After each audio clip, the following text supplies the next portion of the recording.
गुना जिले की बमोरी विधानसभा का चुनावी नजारा कुछ अलग नजर आता है। दूसरे विधानसभाओं की तरह यहां चुनावी झंडे और बैनर आपको नहीं दिखेंगे। गांव-गांव, घर-घर पहुंचने के बजाय प्रत्याशी ऐसे स्थानों पर ज्यादा फोकस कर रहे हैं जहां मतदाताओं का जमावड़ा ज्यादा रहता हो। दोनों ही मुख्य पार्टियां बीजेपी और कांग्रेस के बीच मुकाबला है। दोनों ही प्रत्याशी दल बदलू हैं, सो मतदाता भी सोच में हैं कि पार्टी को वोट दे या प्रत्याशी को जिताए। क्या है बमोरी विधानसभा की चुनावी तस्वीर, बता रहे हैं हमारे सहयोगी संजीव श्रीवास्तव। गुना जिले के बमोरी विधानसभा में भी चुनावी बयार जोरों पर चल रही है। यहाँ भारतीय जनता पार्टी ने कांग्रेस से आए महेंद्र सिंह सिसोदिया पर भरोसा जताया है। महेंद्र सिंह सिसोदिया कमला सरकार में मंत्री थे। शिवराज सरकार में भी उनको मंत्री पद से नवाजा गया है। कांग्रेस ने यहाँ पर भारतीय जनता पार्टी से नाता तोड़ चुके केएल अग्रवाल को उम्मीदवार बनाया है। इस विधानसभा में इन दोनों ही पार्टियों के बीच में मुकाबला है। एड़ी चोटी का जोर लगाया जा रहा है। क्या है मुद्दे और क्या है संभावनाएं, यह कैसा चुनावी युद्ध चल रहा है, यह हम बताएंगे आपको अपनी इस ग्राउंड रिपोर्ट में। आइए मेरे साथ आपको लेकर चलते हैं बमोरी विधानसभा। बमोरी विधानसभा में जैसे जैसे मतदान की तारीख पास आ रही है, प्रत्याशियों की चुनावी रणनीति भी बदल रही है। कम समय में ज्यादा लोगों तक पहुंच बनाने के प्रयास चल रहे हैं। भारतीय जनता पार्टी ने यहां कांग्रेस से आए महेंद्र सिंह सिसोदिया को मैदान में उतारा है। सिसोदिया कमलनाथ सरकार में मंत्री थे। सिंधिया गुट के सिसोदिया अपने बॉस के साथ हाथ को झटक कर कमल का फूल खिलाने आ गए। मुकाबला उनके ही चिर परिचित मित्र कन्हैयालाल अग्रवाल से है, जो कांग्रेस के हाथ को मजबूत करने में जुटे हैं। अग्रवाल की मूल पार्टी बीजेपी है। बीजेपी ने इन्हें विधायक बनाया, मंत्री बनाया, लेकिन अपेक्षाएं बढ़ने पर पूछ परख घटी तो नेताजी ने बीजेपी से बाय बाय कर लिया। अब दोनों ही प्रत्याशी पार्टी निष्ठा के लिहाज से एक ही जाजम पर खड़े हैं, लेकिन महेंद्र सिंह सिसोदिया पार्टी छोड़ने, मंत्री पद त्यागने की कहानी कुछ अलग सुनाते हैं। बमोरी विधानसभा क्षेत्र में भारतीय जनता पार्टी ने महेंद्र सिंह सिसोदिया पर भरोसा जताया है। सिसोदिया जी हमारे साथ में हैं। सर, अब कहाँ तक पहुंची बात? अब तो अंतिम चरण चल रहा है चुनाव का और बहुत अच्छे वोटों से भारतीय जनता पार्टी विजय हुई और प्रत्येक कार्यकर्ता, प्रत्येक नेता पूरी तरह से निष्ठा से काम कर रहे हैं और उसका प्रतिफल भी मिलेगा। सर, जैसे 15 महीने आपकी सरकार रही, उसके बाद आप बीजेपी में आए हैं, तो आप सर किस तरह से बात कर रहे हैं कि ये जो सरकार है, शिवराज सिंह की सरकार है, किस तरह से आगे काम करेगी, किस तरह लोगों का काम करेगी, तो क्या बता रहे हैं सर? शिवराज सिंह जी की सरकार बहुत अच्छा कार्य कर रही है। 15 माह की कमलनाथ जी की सरकार और 5 माह की शिवराज सिंह जी की सरकार की अगर तुलना की जाए तो शिवराज सिंह जी की सरकार ने 5 माह में हजारों करोड़ रुपए के काम किए और वहीं दूसरी ओर कमलनाथ जी रोते ही रहे, पैसा नहीं है, पैसा नहीं है, पैसा नहीं है। फिर पैसा कहाँ से आ गया? तो जहाँ चाह होती है वहाँ राह होती है। लेकिन सर, जो 5 माह में काम किए जा रहे हैं उस पर भी कांग्रेस सवाल उठा रही है। वो कह रही है कि ये सब नारियल लेकर कहीं पर भी फोड़ देते हैं, घोषणाएं की जा रही हैं, कोरी घोषणाएं हैं। इनको लेकर सर आप क्या कहेंगे? तो इसके अलावा कांग्रेस पार्टी कहेगी क्या? मतलब जो वो घोषणाएं करते हैं वो सच हैं और शिवराज सिंह जी जो घोषणाएं करते हैं वो झूठी हैं। हम नारियल लेके चलते हैं और वो क्या लेके चलते हैं? तो ये बात कांग्रेस पार्टी जो है गलत तरीके से उठाती रहती है और कोई काम वाम उनको करना नहीं है। और बहुत अच्छी सरकार शिवराज जी की चल रही है और जहाँ तक घोषणाओं की बात है तो वो स्पष्ट आ जाएगी सामने धरातल में कि कौन सा काम हुआ, कौन सा नहीं हुआ। मेरे क्षेत्र में हजारों करोड़ के काम हुए, तो ये मेरी जिम्मेदारी बनेगी कि मैं सुनिश्चित करूं कि जो घोषणा की थी वो पूरी हुई कि नहीं हुई है। तो ये सब कांग्रेस पार्टी के पास बचा कुछ नहीं है। इन चुनावों में किसान एक बड़ा मुद्दा है। किसान कर्ज माफ़ी की बात भी की जा रही है। आपकी सरकार ने कहा कि हाँ साहब कर्ज माफ़ी हुई है, जो विधानसभा में स्वीकार भी किया। कांग्रेस भी कह रही है हुई है। वास्तविकता में क्या हुआ है? किसान को कुछ मिल पाया कि नहीं मिल पाया? देखिए, मैं काफ़ी दिनों से बहुत सारी टीवी चैनल्स पे मैंने देखा कांग्रेस के लोग कह रहे हैं कि वो कृषि मंत्री ने स्वीकार किया है कि कर्जा माफ़ हुआ। जिस तरीके से कमलनाथ जी ने स्वीकार किया कि हाँ हमने कर्जा माफ़ किया, वो कागजों में था और उसी कागज का उत्तर कृषि मंत्री ने भी रिकॉर्ड के आधार पर दे दिया। किंतु फाइनेंस डिपार्टमेंट द्वारा ना तो पैसा डलवाया गया खातों में और आज स्थिति ये है कि खाते ओवरड्यू हो चुके हैं। किसान बहुत परेशान है। उनको पहले तो झांसा दे दिया कि ऋण माफ़ होगा, उन्होंने अपना रिपेमेंट नहीं किया और रिपेमेंट नहीं किया तो वो ब्याज बढ़ता चला गया और ब्याज बढ़ने के बाद जो है वो आज डिफॉल्टर की कैटेगरी में आ गए वो। तो ये सारी चीज़ें इन्होंने जो की हैं ये झूठ के आधार पर की हैं और इसीलिए हम लोगों ने ये सब निर्णय लिए हैं। अब किसानों को राहत मिले, इसके लिए आप लोग क्या करेंगे? किसानों को बहुत राहत मिल रही है। आप देखिए किसान निधि मोदी जी ने 6,000 रुपये साल दी, उसमें 4,000 शिवराज जी ने बढ़ाए हैं। बीमा की राशि 29,100 करोड़ रुपया वो शिवराज जी लेके आए। तो निरंतर आप देखेंगे कि शिवराज जी का सोच एक मध्यम और निम्न श्रेणी के लोगों के लिए अत्यधिक रहता है और विशेष रूप से किसानों के लिए। लेकिन सर, जैसे बात की जा रही है कि 15 महीने में तमाम शिवराज जी की तमाम योजनाएं थी उस सरकार की, उन योजनाओं को बंद कर दिया गया, चाहे वो संबल योजना हो या 51,000 देने की बात उन्होंने कही थी, लेकिन जैसा कि आप लोग कहते हैं कि नहीं डाले गए। इसमें क्या ग्राउंड रिपोर्ट क्या कहती है? देखिए, मैं श्रम मंत्री था, मेरे विभाग की संबल योजना थी और उसमें कुछ गलतियां थी, उसके लिए हमने सीएम से बात भी की थी। किंतु मैंने आपको जैसा बताया कि कमलनाथ जी ने कभी मजदूरों के बारे में, श्रमिकों के बारे में कभी दिलचस्पी से और गंभीरता से बात नहीं की। मैं श्रम मंत्री था और मैं भी कई मुद्दे उठाता था, मगर मैंने देखा कि उनका सोच ही नहीं था उस ओर। और वहीं दूसरी ओर शिवराज जी के आते ही बैठते ही संबल योजना पुनः लागू की गई और 51,000 और जितनी भी सुविधाएं हैं वो पुनः चालू कर दी गई। तो फर्क तो बेसिक है। सर, आपके विधानसभा क्षेत्र में मतदाता भी आश्चर्यचकित है और मतदाता भी ये सोच रहा है किसको वोट दें। आपने भी पार्टी बदली, कन्हैयालाल अग्रवाल ने भी पार्टी बदली। अग्रवाल साहब का ये कहना है कि हमारी पार्टी बदलने और आपकी पार्टी बदलने में बहुत अंतर है। ये क्या अंतर मानते हैं आप? क्या अंतर है? हम लोगों ने अन्याय के खिलाफ उतर के पार्टी बदली, उन्होंने कौन सा अन्याय कर लिया? हमने मंत्री पद छोड़ा, हमने विधायकी छोड़ी, अपना भविष्य को दांव पे लगाया। उन्होंने क्या किया? उनको तो सत्ता चाहिए, एम्बिशियस आदमी है, 72 साल की उम्र में अपने बेटे का भविष्य दांव पे लगा के खड़े हुए हैं। तो ये फर्क है ना बेसिक, और जनता जानती है। और आज भ्रम नहीं है बमोरी विधानसभा। बमोरी विधानसभा स्पष्ट विधानसभा है, यहाँ का मतदाता स्पष्ट है। और मैं आपको आज बोल रहा हूँ इस चैनल के माध्यम से कि हजारों वोटों से बमोरी विधानसभा में भारतीय जनता पार्टी जीतेगी। सर, सबसे जो काम होना चाहिए आपके क्षेत्र में वो क्या आप मानते हो, क्या होगा? और आप जब जीत के आएंगे तो सबसे पहला काम क्या करेंगे आप?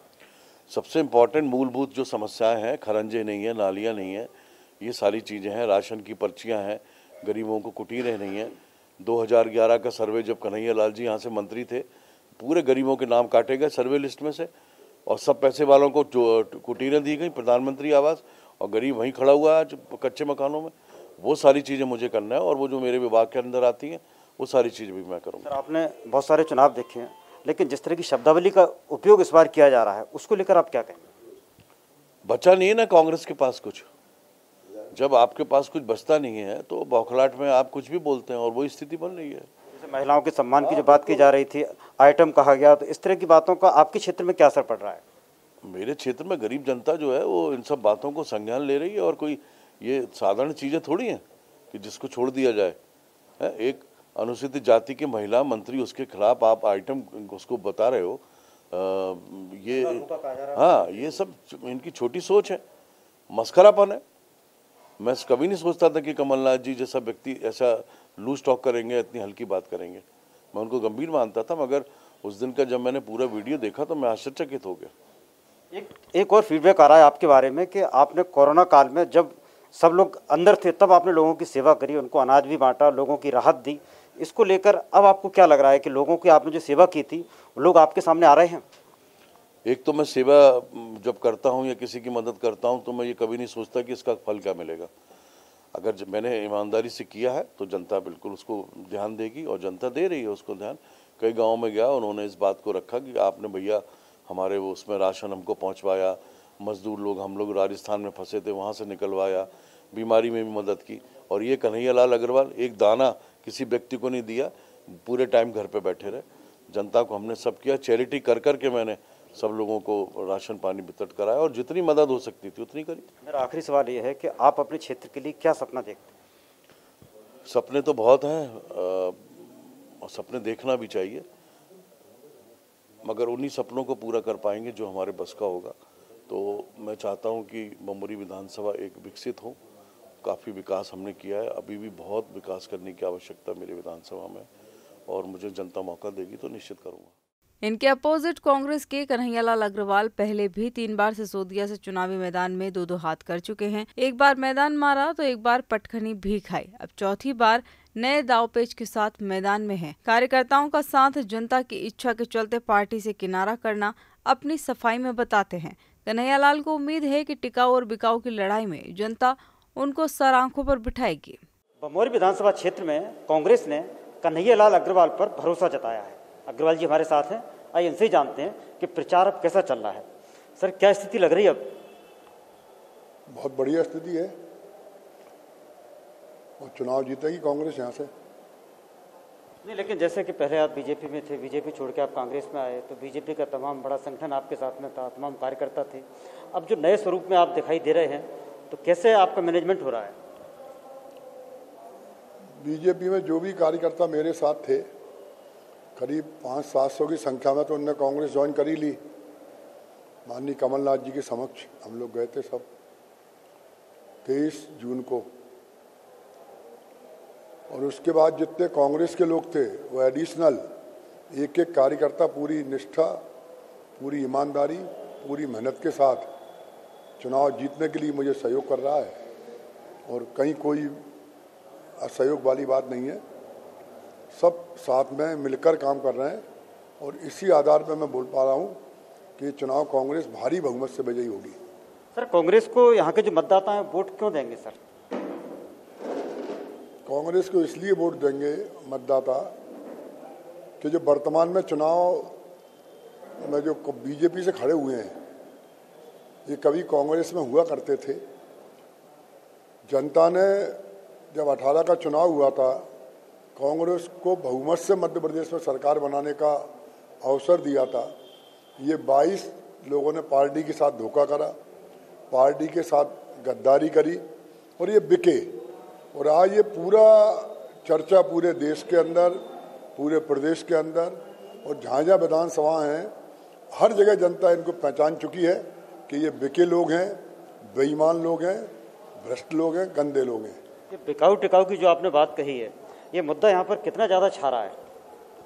यहाँ तो ये मुद्दा तो खैर हर विधानसभा में है ही, लेकिन यह सबसे बड़ा मुद्दा ये है कि जो वर्तमान में बिना विधायक के मंत्री बने बैठे हैं, महेंद्र सिंह जी सिसोदिया, इनने 6.5 साल में जिस तरीके से लोगों पे अत्याचार किए हैं, लोगों को डराया है, धमकाया है, लोगों को परेशान किया है, और केवल एक ही काम रहा है इनका, किस तरीके से अपने आप को आर्थिक रूप से मजबूत करें, और इसी में वो लगे रहे, और ये इसी में उनका समय निकल गया।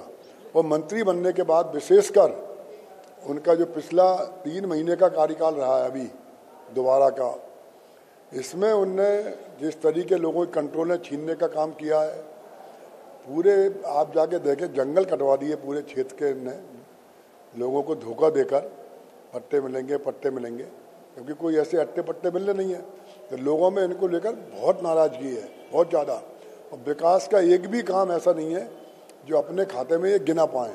अगर हम विकास की बात करें तो बार बार बीजेपी इस बात को कह रही है कि 15 महीने में कमलनाथ सरकार ने ऐसा कोई काम नहीं किया कि आप क्षेत्र की जनता को बता सकें कि ये काम हुआ है। तो आप क्या बता रहे हैं, 15 महीने में क्या किया आपकी सरकार ने? देखिए, कमलनाथ जी की सरकार ने, बीजेपी की एक आदत बन गई है झूठ बोलो। मैं चूंकि बीजेपी में रहा हूं, हमको भी ट्रेनिंग दी जाती थी, झूठ बोलो, बार बार झूठ बोलो, इतना झूठ बोलो कि लोग उस पर भरोसा करने लगे।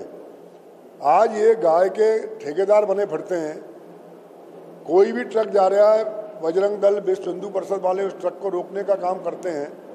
आप बताएं, एक भी गौशाला पूरे मध्य प्रदेश में भारतीय जनता पार्टी के 15 साल के राज में बनी हो तो? माननीय कमलनाथ जी ने जो हर पंचायत में गौशाला बनवाने का एक जो फैसला लिया है, अगर ये बन जाती हैं, वो 1100 बन भी चुकी हैं, गुना जिले में 26 बन गई हैं, तो मैं इसको एक बहुत बड़ा ऐतिहासिक कदम मानूंगा।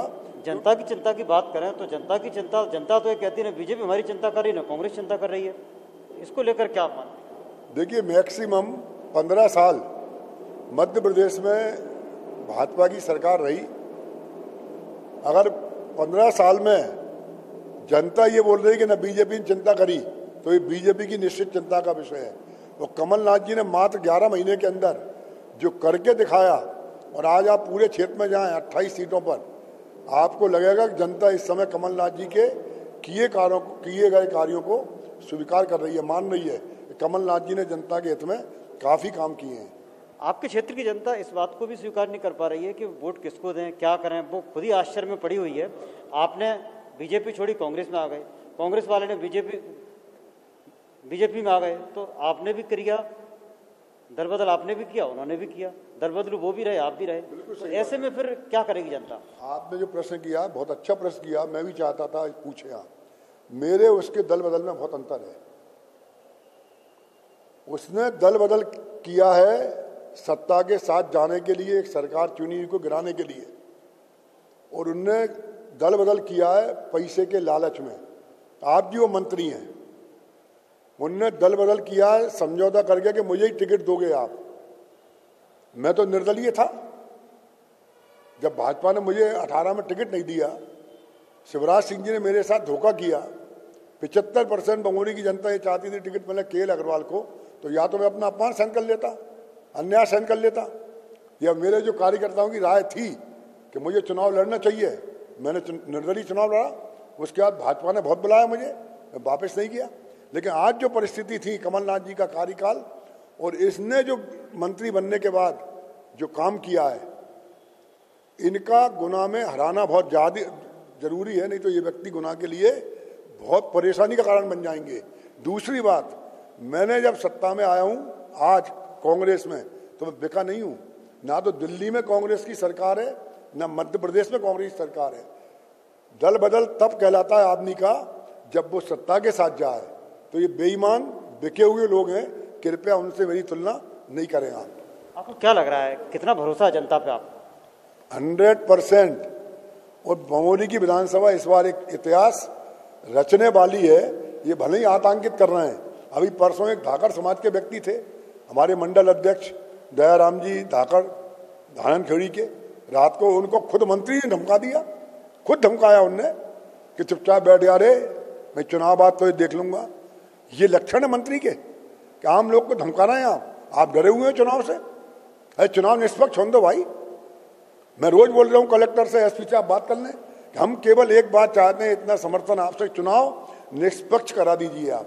हमारी आपसे कोई मांग नहीं है, केवल चुनाव निष्पक्ष हो जाए। अब बात करते हैं जनता की। जनता को रिझाने, सूचना देने, अपना चुनाव चिन्ह रटवाने को लेकर लगने वाले पोस्टर, बैनर यहाँ दिखाई नहीं देते।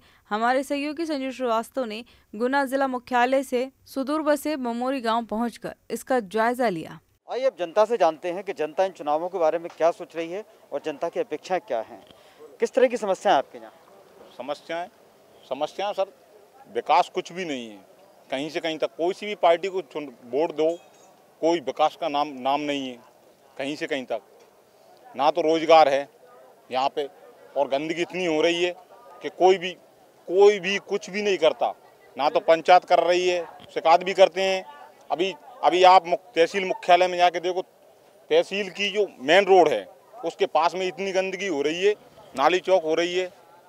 3 साल से चौक है, उस नाली को उगारने वाला कोई नहीं है। दिक्कत आ रही है। किस तरह की समस्या है वहाँ पर? समस्या तो पूरी है उसमें। तो नहीं, पूरे क्षेत्र में क्या चाहिए आप लोगों को?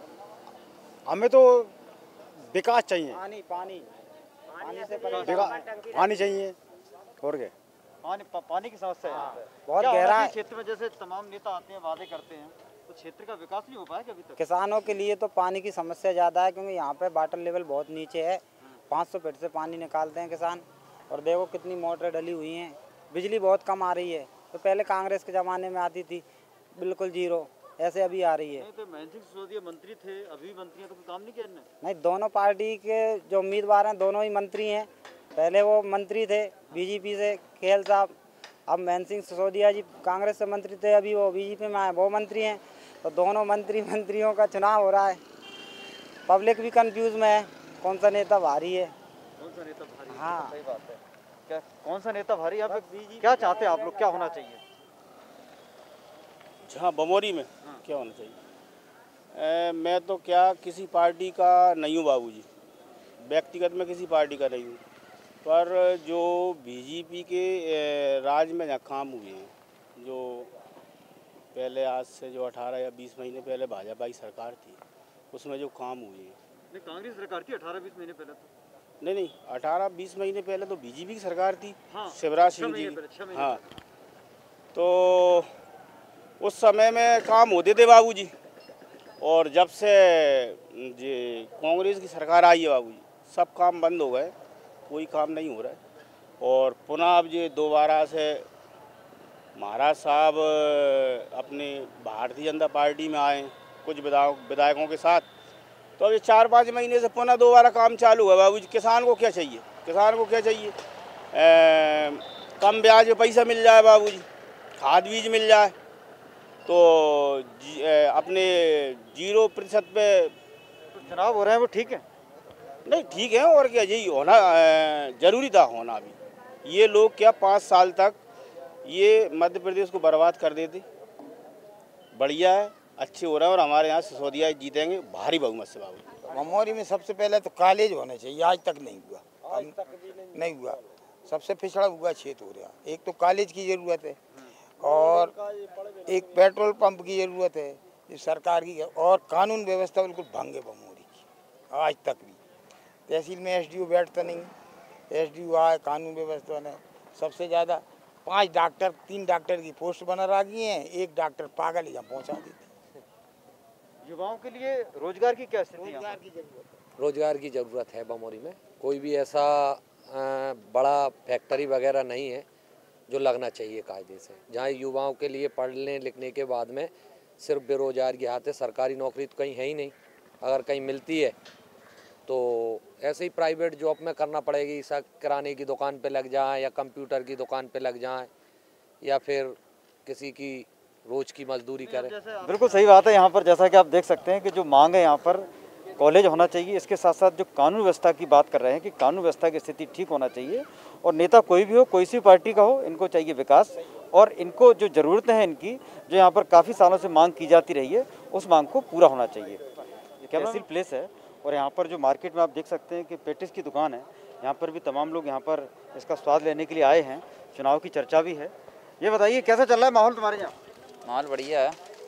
अच्छा, किस तरह की बात होनी चाहिए चुनाव में? सब तरह की होती हैं चुनाव में, तो सब तरह की होती हैं। क्या समस्या है तुम्हारे क्षेत्र में? अभी तो कुछ नहीं है हमें समस्या। अपने लगा रहा है दुकान, तो अपने पेटिस बना रहे हैं, पेटिस की उनकी कोई समस्या नहीं है। ये बताइए कि यहाँ पर आपके क्षेत्र में तमाम चुनाव आप लोग देख चुके हो, किस चीज़ की ज़्यादा समस्या है? ज़्यादातर समस्या तो कुटियों की है। कुटी क्या है, आवास योजना के तहत मतलब जो आ तो रहा है मगर कागजों में ही रह जाती है। अच्छा, प्रधानमंत्री आवास नहीं मिल रहा है यहाँ पे लोगों को? पहुँच नहीं पा रहा है।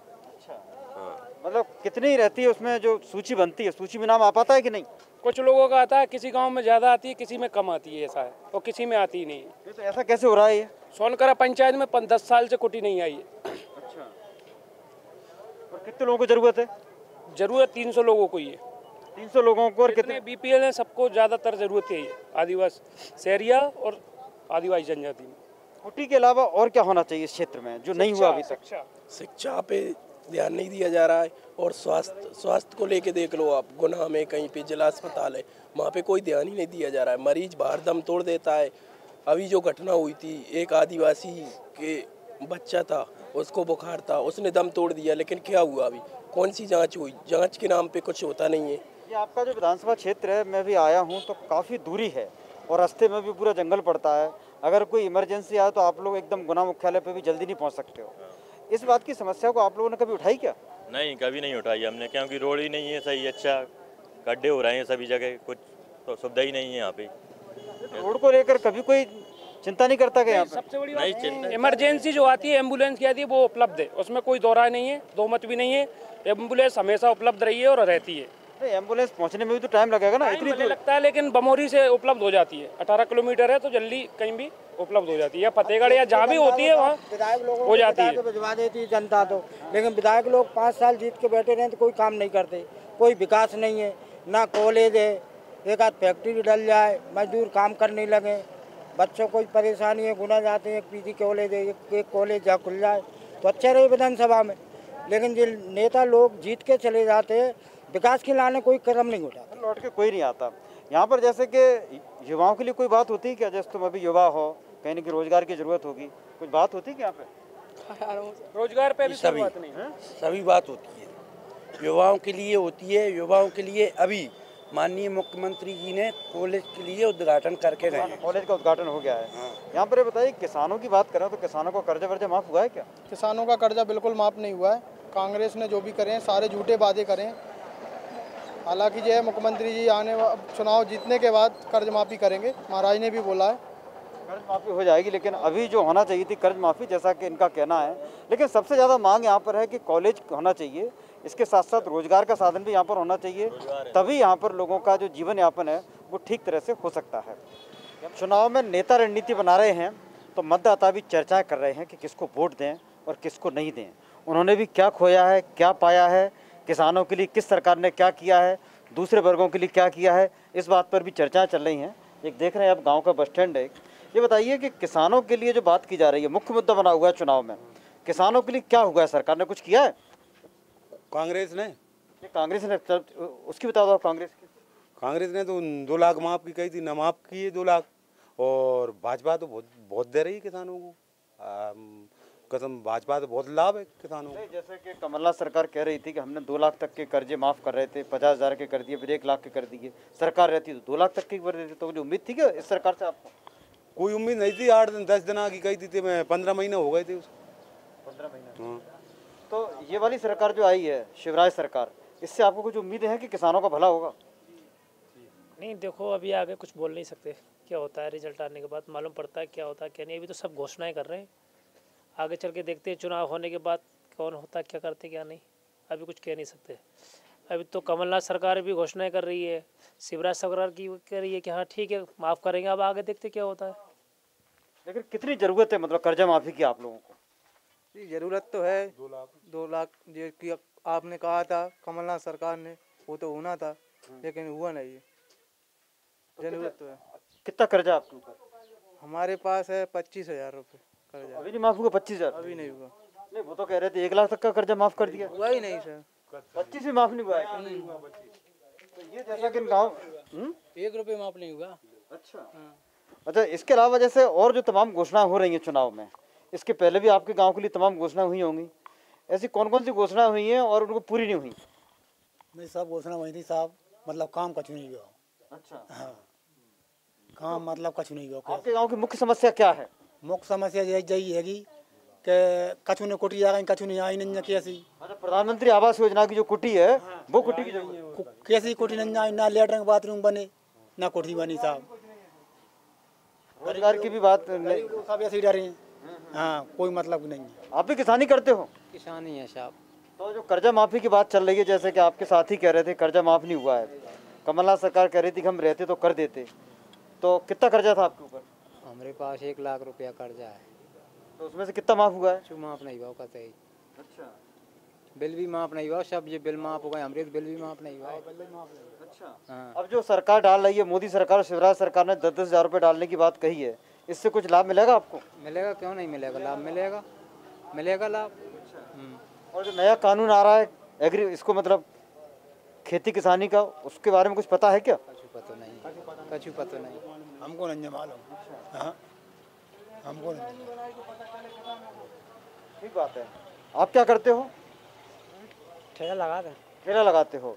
तो ठेला लगाने वालों को 10-10 हज़ार रुपये जो मुद्रा लोन दे रही थी सरकार, वो मिला कि नहीं मिला? अभी नहीं मिला। तो कहाँ पे मतलब तुमने किससे कहा था लोन के लिए? मतलब बैंक में गई थी लेकिन कुछ हुआ ही नहीं, मुद्रा लोन भी नहीं मिला। तो खाते में डालने की कह रहे थे कि पैसा खाते में डालेंगे, कुछ पैसे डाले क्या? नहीं, अभी तो 1 भी रुपये नहीं है। अच्छा।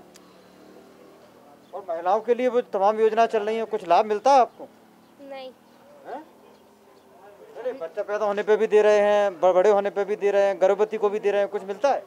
नहीं मिले। नहीं, आखिर डिलीवरी हुए 1400 रुपये मिलते हैं, वही मिलते हैं बस, और नहीं मिले। अच्छा, तो मतलब और क्या होना चाहिए महिलाओं के लिए, कोई भी सरकार हो? पता नहीं। पता नहीं है इनको, लेकिन कहीं ना कहीं। दादा आप क्या करते हो? खेती किसानी करते होगे ना? करते हैं। खेती करते हैं। किसानों की समस्या क्या है, मुख्य समस्या क्या है? बहुत बुरी स्थिति है, बहुत बुरी। 2 पैसे यही कदम करें, सोयाबीन की कुछ नहीं करो। नहीं तो चुनाव में नेता आते हैं, वादे करते हैं, किस तरह के वादे करते हैं? अरे झूठी कर्जा देंगे तो हम पेंशन बांटेंगे, ऐसो करेंगे वैसो करेंगे, कोई कुछ नहीं करेगा। कोई कुछ नहीं, कोई उम्मीद नहीं बची आपको। यहाँ भी कुछ लोग बैठे हैं, इनसे भी चर्चा करते हैं। आइए, ये बताइए कि आपके क्षेत्र की मुख्य समस्या क्या है? सब बढ़िया समस्या है, जो ऊपर वाला करेगा वही समस्या सही है। अच्छा। ऊपर वाले के हाथ में किसका मुकद्दर चेत रही है, किसकी नहीं चेत रही। ऊपर वाला करेगा, जनता से कुछ नहीं होगा। क्यों कि जनता तो खा लेती है, फिर भी बकती रहती है, हमें नहीं मिला, हमें नहीं मिला। और जनता के लिए इतना मिल रहा है, हर चीज़ मिल रही है जनता के लिए, फिर भी शांति नहीं है। बताइए ऐसा कौन होता है? देखो ऊपर देखो, राज देखो, दरबार देखो, धर्म देखो, अनधर्म मत करो। देखा अपन ने अयोध्या वाला मामला, कितना दिन हो गए, बनाया मंदिर, मदद करी मोदी ने, बनवाया। कहाँ गए थे सब नेता कांग्रेसी पहले? क्यों नहीं किया ये काम? करने थी आज मंदिर बनना है, उससे सही बना है, सही मदद करी है बीजेपी ने, मोदी ने सही किया है। और जनता समझ नहीं रही, हर चीज़ दे रही, 60 साल में भी दे रही है। शौचालय बना दे, घर घर कोठी भी बनवा दें, 60 साल में पैसे मिल रहा है, गेहूँ भी मिल रहा है खाने के लिए, हर चीज़ मिल रही जनता के लिए। देखा खाएगा उसका गाने पड़ेगा, नहीं खाएगा तो भगवान से भी प्रिय है, भगवान ही बुरा लगता है। लाने भी दे रही है, वो शादी भी करवा रहे हैं और मरीन को भी दे रहा है, जिंदे को भी। 108 नंबर गाड़ी घर आ रही है, मैंने डिलीवरी वाले ले जा रहे हैं, छोड़वे आ रहे हैं, बीमार हो रहा भाई आ रहा है। ऐसा नहीं, अन्याय नहीं चाहते हम लोग, न्याय चाहते हैं। भगवान के नीचे बसे हैं, खाओ उसका गाओ, ऐसा नहीं होता है। ये बताइए युवाओं के लिए क्या होना चाहिए? मिलिट्री मारी मारी कर रही सर, युवाओं के लिए तो बेरोजगारी चाहे कांग्रेस की हो या बीजेपी की हो, बेरोजगारी तो रहती है। मोदी बने, मोदी ने बताओ, आप बताओ, आप ही कहाँ दे दिया रोजगार युवाओं के लिए? कहाँ दे दिया? मोदी ने भी नहीं दिया, ना कमलनाथ की सरकार ने दिया, ना मोदी की सरकार ने दिया, ना मामा ने दिया। बताओ दिया क्या? हम खेती कर रहे हैं, 12वीं पास पढ़े हैं, खेती कर रहे हैं, अब भगवान ने हमारे लिए 100 भी नहीं दिया। तो ये तो हमारी समस्या है। अब मुझे ये बता दो कि 15 महीना की शासन में कमलनाथ ने ग्रामीण के जो सोसाइटी माफ हुई है कि नहीं हुई? मेरी तो हुई है। आपका कर्जा माफ हुआ है? मेरा हुआ है। कितना था कर्जा? मेरे 50,000 रुपये साहब मेरा हुआ है माफ। तो फिर ये लोग कैसे झूठ बोल रहे हैं? अब ये इनकी प्रॉब्लम है, कैसे झूठ बोल रहे हैं ये तो भगवान ही जाने। मेरा तो हुआ है 50,000 रुपये। हमें बेकाऊ नहीं, हमें टिकाऊ शासन चाहिए। हमें बेकाऊ नहीं, टिकाऊ शासन चाहिए। हाँ, क्या कुछ कहना चाह रहे थे? भैया ये बताते हैं हम कि जैसे भूमिहीन, हर समाज भूमिहीन है, हर समाज गरीब है, हर समाज बामन भी है, ठाकुर भी है, हर समाज है। 65 साल कांग्रेस ने राज किया है। 65 साल ने देवेश सिंह ने, जब देवेश सिंह थे, इनने क्या किया? इनने जो किया मतलब भूमिहीन सब थे, तो सबके लिए पट्टे क्यों नहीं बांटे? क्यों आज जो मवेशी मारी मारी फिर रही है, ये कांग्रेस सरकार के पीछे फिर रही है। 65 साल कांग्रेस ने राज किया, 65 साल के बाद में आज मेरी गाय मारी मारी फिर रही है। अब शासन खा भी दे रही गाय इनके लिए नहीं, उसने क्या किया? 65 साल में कांग्रेस ने कुछ नहीं किया। मुझे ये बताओ, मामा ने कई धर्मशाला खुलवाई क्या? गौशाला मारी मारी फिर रही है, गौशाला एक भी नहीं खुलवाई। कमलनाथ सरकार तो खुलवा रहे, ये रोडों में फिर रहे हैं। पिछले बार को एक पट्टा नहीं दिया, कोई मतलब। मुझे ये बताओ ना, गौशाला इतनी खुलवाई है कमलनाथ ने। कमलनाथ ने क्यों पट्टे नहीं किए? हर समाज भूमिहीन थी, कमलनाथ ने क्या है, देवेश सिंह ने क्यों पट्टे नहीं बांटे हर समाज के लिए? क्या है, क्यों सभी नहीं दे? सब भूमिहीन है। ऐसा नहीं है कांग्रेस में अत्याचार है, भ्रष्टाचार है। कांग्रेस सही राज नहीं चलाती। 65 साल राज चलाया, क्या राज चलाओ? 65 साल में जनता के लिए एक सा चाहिए। हमारा तो मेन मुद्दा ये है, हम किसान लोग हैं, हमारी फसल का सही दाम मिलना चाहिए। हमें ना कर्जा माफ चाहिए, ना कुछ चाहिए, हमें फसल का सही दाम चाहिए।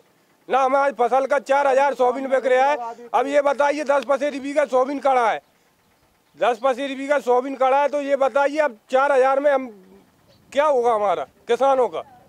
समस्या मतलब जो है वो वहाँ जहाँ की ना कर्जा माफ चाहिए, ना कुछ चाहिए, हमारी फसल का सही दाम चाहिए।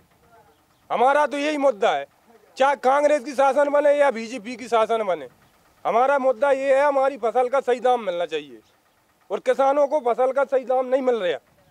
तो बिल्कुल इनको जो किसान है उनको सीधे तौर पर कहना है कि कर्जा माफ हो या नहीं हो, लेकिन फसल का जो दाम है वो उनको पूरी तरह से मिलना चाहिए। इसके साथ साथ जो युवा है उनको रोजगार की भी जरूरत है। उनको जो बेरोजगारी मतलब चल रही है, तो कहीं न कहीं उनको लगता है कि रोजगार की बात चाहे बीजेपी हो या कांग्रेस हो, दोनों को ही करना चाहिए। देखिए किस तरह का गुस्सा है, किस तरह का गुस्सा आप देख सकते हैं कि इनके अंदर गुस्सा है। बताइए कमलनाथ ने क्या बोला जनता से 2 लाख माफ करूंगा? क्यों नहीं किया माफ जनता का? 3 साल से जनता मारी मारी फिर रही, भूखन प्यासन मर रही है। कुल मिलाकर कहा जा सकता है बमोरी को विकास की दरकार है। यहाँ रोजगार के साधनों का अभाव है। उच्च शिक्षा के लिए महाविद्यालय खोलने की मांग सालों से की जा रही है, लेकिन आश्वासन के सिवाय कुछ नहीं मिला। किसान बीजेपी और कांग्रेस के वचन पत्र और घोषणा पत्र के बीच टप्पे खा रहे हैं। आमतौर पर जब भी चुनाव की बात होती है तो हमारे जहन में जो तस्वीर उभर कर सामने आती है उसमें यह होता है, चाहे वो विधानसभा हो, लोकसभा हो या और कोई चुनाव हो, उस विशेष क्षेत्र में झंडे बैनरों से वो क्षेत्र पटा होगा। लेकिन हम आपको बताना चाहते हैं ये जो बमोरी विधानसभा का क्षेत्र है, ये मुख्य स्थान है बमोरी का, जहाँ पर मैं आपको दिखाना चाहता हूँ यहाँ पर न कोई झंडा है, न कोई बैनर है, न कोई किसी भी प्रत्याशी ने, चाहे वो बीजेपी का हो, कांग्रेस का हो, समाजवादी पार्टी का हो, निर्दलीय हो, किसी ने भी अपना प्रचार यहाँ पर झंडे बैनर से नहीं कोई भी करता हुआ यहाँ पर नजर आ रहा है। सब यहाँ पर साइलेंट तरीके से अपना प्रचार कर रहे हैं। वो क्षेत्र में जा रहे हैं, क्षेत्र की जनता से रूबरू हो रहे हैं, उनसे वोट मांग रहे हैं, उनसे वादे कर रहे हैं। लेकिन जो झंडे बैनर होना चाहिए, जो झंडे बैनर किसी भी चुनाव की एक खूबी कही जा सकती है, एक विशेषता कही जा सकती है, वो यहाँ पर झंडे बैनर आपको कहीं पर भी एक भी झंडा बैनर यहाँ पर नज़र नहीं आ रहा है। हालांकि जो दोनों ही प्रत्याशी हैं, चाहे बीजेपी और कांग्रेस, दोनों ही प्रत्याशी अपना अपना प्रचार कर रहे हैं। उनके जो वाहन है उन वाहनों पर जरूर कुछ झंडे बैनर लगे दिखते हैं, लेकिन बाकी के जो चौक चौराहे पर झंडे बैनर और जो दिखाई देने चाहिए वो यहाँ पर कहीं पर भी कोई भी झंडा बैनर दिखाई नहीं दे रहा है। हालांकि इसको एक अच्छी बात भी कही जा सकती है कि जो पैसे का दुरुपयोग होता था वो यहाँ पर कहीं दिखाई नहीं दे रहा है, चाहे हम परमिशन की बात करें या कहीं ना कहीं यहाँ पर जो एक सुखद अनुभूति आप कर सकते हैं कि झंडे बैनर से ये बमोरी विधानसभा कुछ अलग दिखाई देता है। कैमरामैन उमाकांत व्यास के साथ संजीव श्रीवास्तव, डिजाना न्यूज, बमोरी।